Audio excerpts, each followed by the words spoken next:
at the Moza booth, and we've got the awesome new force feedback joystick to try out. It's going to be really interesting to see how it compares to the Rudder force feedback joystick that we've got at home. So without further ado, let's try possibly the revolution in force feedback joysticks from Moza. This video is sponsored by Antlion Audio's new Mod Mic. The Mod Mic is the only high quality microphone that you can easily attach to any pair of headphones, allowing you to enjoy the audio quality you prefer whilst delivering crystal clear voice communication and recording. I've used the Mod Mic for over 4 years and absolutely love them. I think you will too. For more information, check out the link in the video description.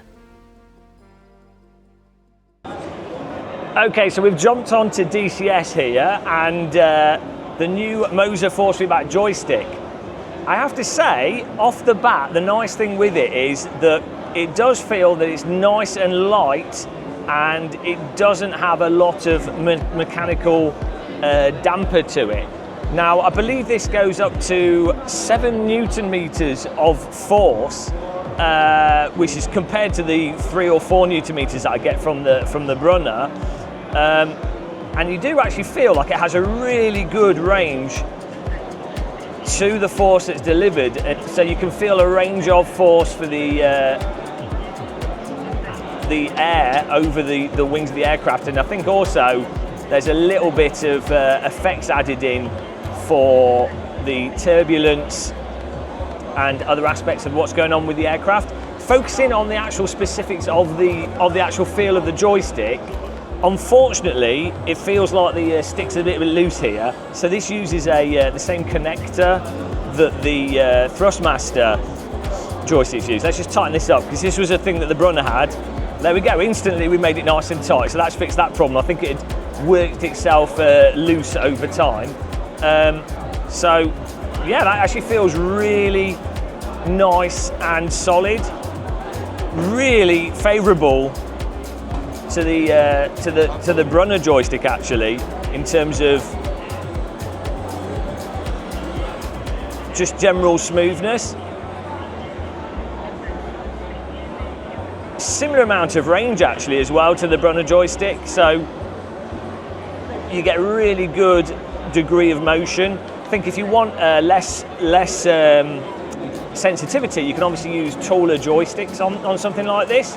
So this has enough motion though, enough freedom, even with the fight stick on here, that you can actually get really nice precision of input.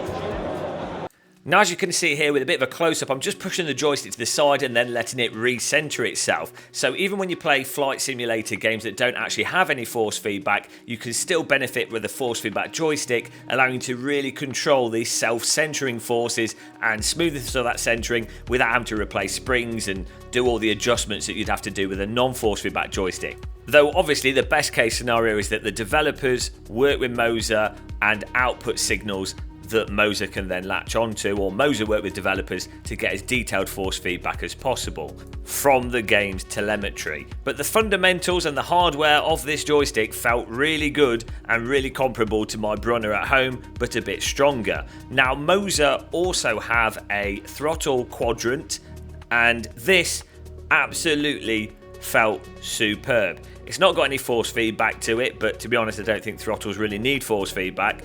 However, the actual mechanism for the throttle arms had a really satisfying feeling to it, kind of dampened, kind of a bit rough. It just felt really nice and mechanical and solid. I think there might be something going on with some ball bearings rolling on a surface. Whatever they've done, it just felt really nice and allowed you to have a really sort of good, solid, precise amount of input control with it stopping and not floating around.